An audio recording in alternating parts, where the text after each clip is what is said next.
Film ini diawali dengan catatan kanji kuno tentang kutukan yang berasal dari arwah pendendam, di mana menurut mitos yang beredar arwah tersebut dapat memberi kutukan dengan menghabisi orang yang mendatangi tempat kematiannya. Kemudian, scene beralih dengan suasana rumah Takeo di dalam rumah seorang pria yang bernama Tako, terlihat berlumuran darah setelah melakukan aksi kopet kepada istrinya, dan semua itu Tako lakukan karena sang istri menyelingkuhinya selama bertahun-tahun, hingga memiliki seorang anak dari benih lelaki lain. Dan cerita akan berfokus dengan seorang pekerja dinas sosial yang bernama Hiro, sesaat kemudian ia mendatangi bawahannya yang bernama Rika. Dan Hiro menugaskan Rika untuk pergi mendatangi rumah Katsuya. Menurut laporan para tetangga si nenek dan anak menantunya, sudah beberapa hari tidak bersosialisasi. Ia takut terjadi sesuatu pada mereka, mendengar hal itu Rika sebagai karyawan baru tidak bisa menolaknya. Sesampainya di rumah Katsuya Rika pun langsung masuk ke dalam. Karena tidak ada yang menjawab dan pintu rumah tidak terkunci, Rika pun memutuskan masuk dan melihat kondisi rumah yang sangat berantakan. Saat itu juga dia melihat tangan di balik pintu. Betapa kagetnya Rika saat mengetahui nenek-nenek lansia yang kondisinya sangat memprihatinkan.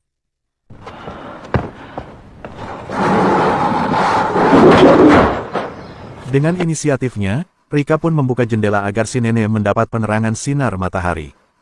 Setelah itu dia pun menanyakan apa yang terjadi di rumah ini dan mengapa si nenek hanya sendirian. Namun si nenek hanya terdiam dan tidak menjawab sama sekali. Karena prihatin dengan kondisinya, Rika pun membersihkan tubuhnya supaya si nenek segar kembali. Lalu Rika pun membersihkan rumah itu tanpa sengaja ia menemukan foto keluarga, sempat ingin menanyakan namun Rika menyimpannya terlebih dulu. Setelah itu ia ke atas untuk membersihkan ruangan lainnya, namun keanehan terjadi saat ia melihat kamar yang sangat gelap. Karena penasaran Rika pun memberanikan diri untuk melihatnya. Setelah di dalam ia melihat kondisi kamar yang sangat berantakan, semakin heran dengan kondisi rumah ini. Lalu Rika membuka lemari namun di sini keanehan pun terjadi. Alangkah terkejutnya Rika saat melihat anak kecil di dalam lemari. Ia pun langsung memberitahu si nenek namun si nenek tidak menjawab sama sekali. Dirasa percuma bicara dengan si nenek, Rika pun langsung mengambil foto yang tadi ditemukannya dan ia juga langsung menelpon Hiro. Saat itu juga Rika memberitahu Hiro bahwa ia menemukan anak kecil yang sangat ketakutan di rumah ini, dan anak itu mirip sekali dengan foto keluarga yang ia dapatkan. Saat selesai memberi laporan pada Hiro, Rika pun kembali lagi ke atas. Belum sampai di kamar ternyata anak itu tiba-tiba muncul, Rika langsung menanyakan namanya, lalu anak itu menjawab bahwa ia bernama Kenzo, ia juga memberitahu bahwa ia tinggal di rumah ini. Setelah itu Rika pun ke bawah untuk melihat kondisi si nenek, namun Rika heran saat si nenek seperti melihat sesuatu dan sangat ketakutan. Rika pun menanyakannya namun lagi-lagi si nenek hanya terdiam.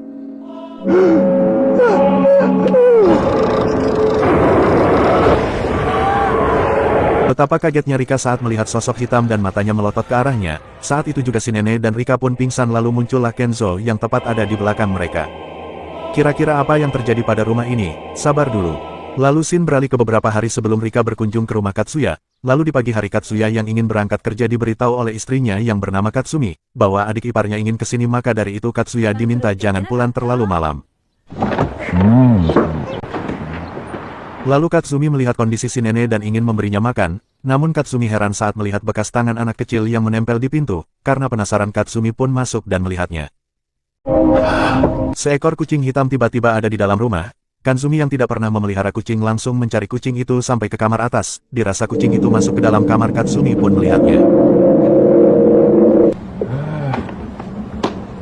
Kazumi!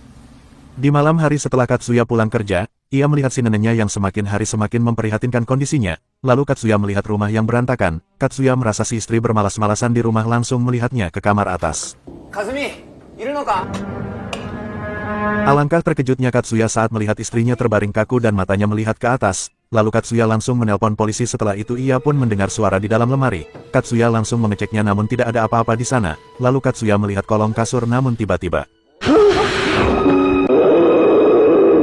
sosok bocil muncul tepat di hadapannya. Katsuya pun heran karena baru saja menikah dan belum mempunyai anak. Katsuya sempat menanyakan kenapa anak itu bisa ada di kamarnya, namun si bocil tiba-tiba teriak sampai pintu lemari tertutup sendiri dan Katsumi seperti melihat sesuatu. Saat itu juga Katsuya kerasukan arwah Tako yang dahulu menempati rumah ini dan melakukan aksi kopet kepada anak dan istrinya.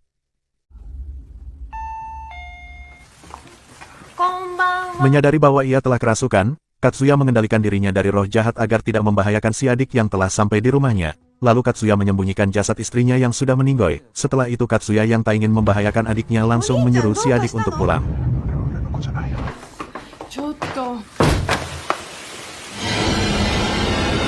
Di pagi hari Hitomi yang khawatir dengan kondisi si kakak, ia langsung menelponnya namun karena tidak diangkat, Hitomi pun meninggalkan pesan suara agar si kakak menelpon balik. Lalu Hitomi pun pergi ke toilet, karena terburu-buru pengen modal sampai gantungan tasnya jatuh. Setelah itu kakaknya menelpon balik dan memberitahu bahwa ia baik-baik saja, dan kakaknya juga akan berkunjung ke tempat Hitomi setelah pulang kerja nanti. Tiba-tiba muncul rambut panjang keluar dari toilet, Hitomi yang ketakutan langsung kabur dan melapor ke security. Security langsung menenangkan Hitomi dan berniat untuk melihatnya. Setelah dia keluar Hitomi langsung melihat CCTV. Alangkah ketakutannya Hitomi saat melihat bayangan hitam yang mengikuti security itu. Sampai di rumah tiba-tiba Hitomi mendengar suara telepon yang berdering. Saat diangkat ternyata itu kakaknya yang sudah di depan rumah. Hitomi langsung melihat dari lubang pintu setelah benar itu kakaknya Hitomi pun membukakannya.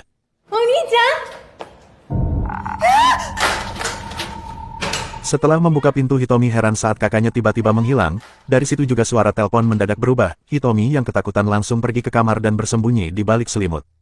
Karena saking takutnya Hitomi pun menghidupkan TV agar dirinya merasa tidak sendiri, namun acara TV mendadak ngeblur dan rusak saat itu juga TV tiba-tiba mati, lalu Hitomi semakin takut saat mendapatkan kembali gantungan tas yang sempat putus di toilet kerjanya, dari situ dia melihat seorang yang sangat menyeramkan ada di dalam selimut.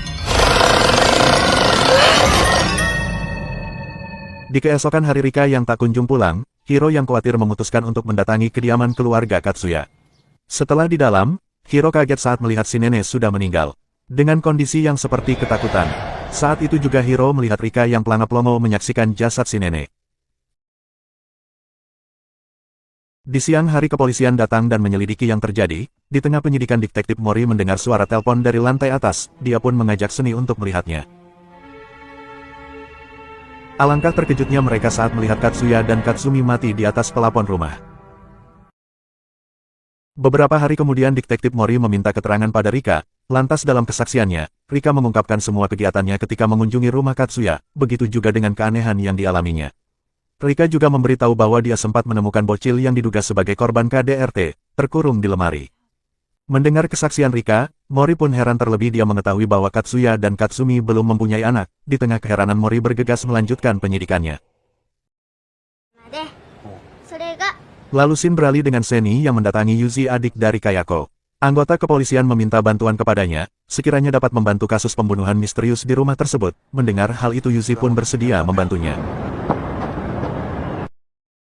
Di kantor Dinsos, Komar yang lagi lembur kerja merasa tidak seperti biasanya. Dengan lampu hidup mati tiba-tiba Komar melihat Hiro rekan kerjanya yang terbujur kaku di bawah wastafel. Lalu di kantor polisi Yuzi diperlihatkan rekaman Hitomi yang kabur ketakutan. Mori berkata sampai saat ini Hitomi tidak diketahui keberadaannya. Lalu satu rekan kepolisian memberitahu bahwa ada penemuan jasad Hiro pegawai Dinsos. Mendengar hal itu Mori dan Seni langsung pergi dan meninggalkan Yuzi sendiri. Setelah mereka pergi, Yuzi melihat sosok hitam yang mengikuti security, lalu sosok hitam itu berjalan perlahan mendekati CCTV.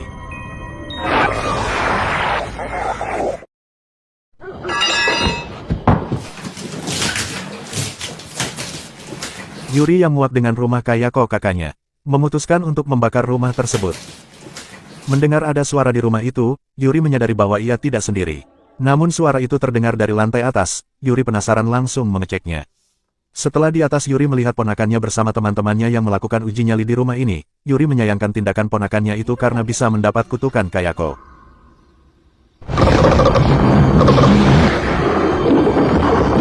Saat itu juga hantu Kayako muncul, sungguh Yuri sangat ketakutan sampai terjatuh dari tangga dan Yuri pun tidak bisa berbuat apa-apa. Beruntung Mori dan Seni datang dan membantu Yuri yang sangat ketakutan, dan disinilah Mori dan Seni menyaksikan jelas wujud Kayako pembunuh di rumah tersebut.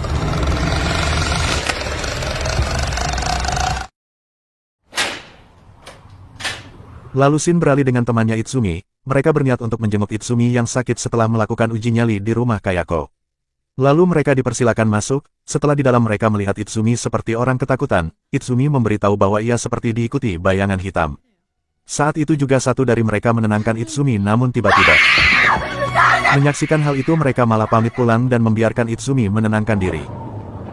Saat itu Itsumi penasaran melihat kaca jendela yang bolong. Ia sangat ketakutan saat mendapat teror terus-menerus dari Kayako, dia juga melihat 3 rekannya yang begitu menyeramkan.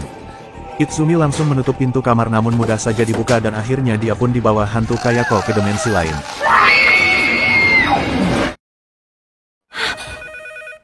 Lalu Rika yang tertidur pun terbangun karena suara telepon. Saat diangkat, ternyata temannya yang bernama Moriko. Moriko mengatakan bahwa saat ini dia lagi di rumah muridnya yang mengalami trauma dengan orang tuanya yang begitu keras kepadanya. Bisa kita lihat ternyata murid yang dimaksud adalah Toshio. Moriko yang belum menyadari Toshio adalah bocil kematian langsung menutup teleponnya. Mendengar suara kucing dari telepon, Rika menyadari bahwa murid yang dimaksud adalah Toshio. Menyadari temannya dalam bahaya, Rika langsung pergi ke rumah terkutuk itu. Ketika di dalam, Rika langsung mencari Moriko. Namun Rika terlambat karena Moriko sudah ditarik ke atas. Rika pun melihatnya saat itu juga sosok Kayako membuat Rika ketakutan sampai terjatuh. Baru saja ingin meninggalkan rumah itu, tiba-tiba Rika melihat seperti ada yang mengikutinya terlihat dari cermin. Seketika Rika pun teringat bahwa korban Kayako selalu menutup matanya dengan kedua tangannya. Rika yang penasaran langsung mengikutinya.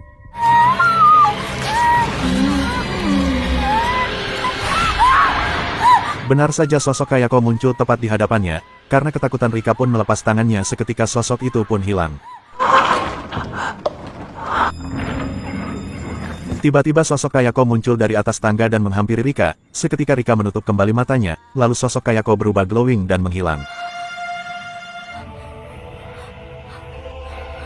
Dan disinilah sosok Tako hadir, yang membunuh Toshio dan Kayako hingga menjadi pendendam bagi siapa saja yang berani masuk ke rumahnya, lalu film pun selesai.